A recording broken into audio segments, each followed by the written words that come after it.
As we've heard, Cyclone Gabrielle continues to track towards New Zealand. A state of emergency has been declared in Northland and there are multiple severe weather warnings throughout the North Island. So for more on this, Met Service meteorologist Lewis Ferris joins us this morning. Thanks for being with us again, Lewis. Can I just check, is this still technically a cyclone that is on its way? Yes. It is not a tropical cyclone. It doesn't have those tropical characteristics anymore, but it is still a cyclone. Any low pressure system that comes and affects our country can be called a cyclone. It has cyclonic winds, meaning they're going clockwise around the center of it. We just don't tend to call lows coming from the Southern Ocean cyclones because they don't have a name to begin with, like a tropical cyclone. So it is still a very intense system, as people have already seen and are going to continue to see through today into tomorrow, and even really about into Thursday for parts of the country. We'll still feel the effects of Gabrielle before they move away from our shores completely. What category is it? Because the categories relate to the wind speeds that we're going to see, is that right?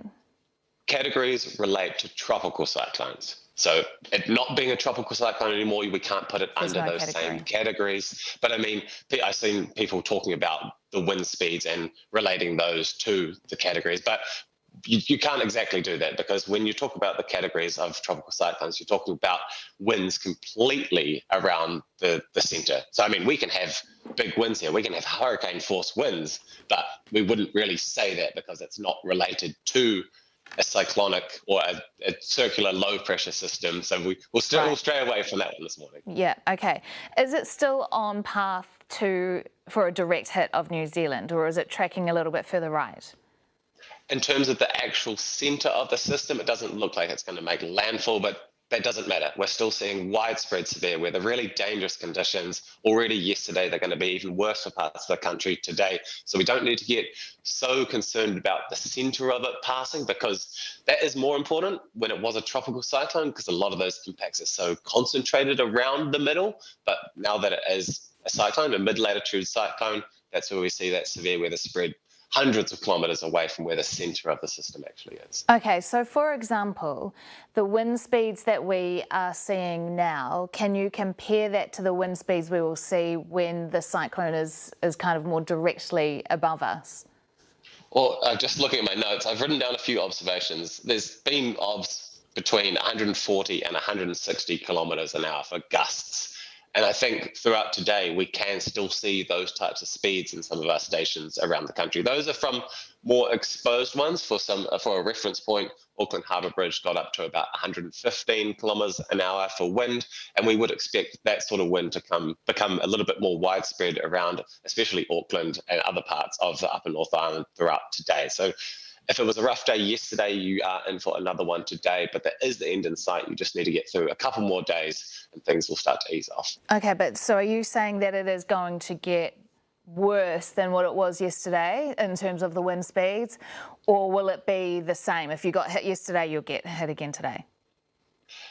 I mean, I can only speak broadly. Some regions it will let up a little bit today, but looking at that Auckland, Coromandel, those central areas where it's going to be really close to the low pressure system, today looks to be worse than yesterday.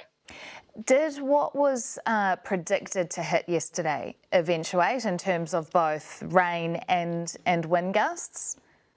In terms of what we've been forecasting in the leading up days, it has pretty much panned out as we expected. Sunday was going to be the sort of warm-up day in terms of widespread effects. Today is going to be the main event, so we really do need to be, everyone looking at the forecast, following the advice of officials, and then it will start to ease off as we get into sort of the second half of Tuesday, but there is some lingering weather. So what we've been saying has looked to pan out accordingly, which has been really great because this has been a really intense system and we've got that messaging out early. When the main event, if you like to borrow your phrase, hit Norfolk Island, they said afterwards, you know, that they were actually spared the worst, that the damage was manageable. Is that an indication of what potentially would happen here when we get the main event?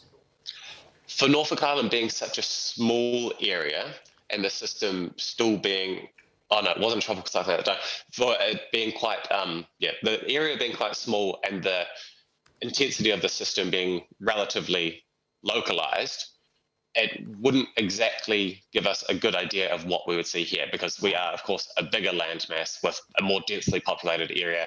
And I mean, we have Auckland in the mix getting big impacts throughout today. So it doesn't exactly give us too much hope in the way of potentially being spared. Hopefully, it won't be as bad as what we've been forecasting, but we have to, given that information, tell people, because if it does pan out and we didn't tell people, then we would have done poorly. Finally, just quickly, Lewis, when do you think, in terms of timing, we will see it as its most intense? I don't know, just throughout today. If it's not already bad at your place and you're near where the low pressure system is going to be, it will get worse today. It will intensify throughout today, even lingering overnight into Tuesday, but it looks like throughout Tuesday things will begin to ease off. So just bunker down today and just make the right decisions with regards to the weather.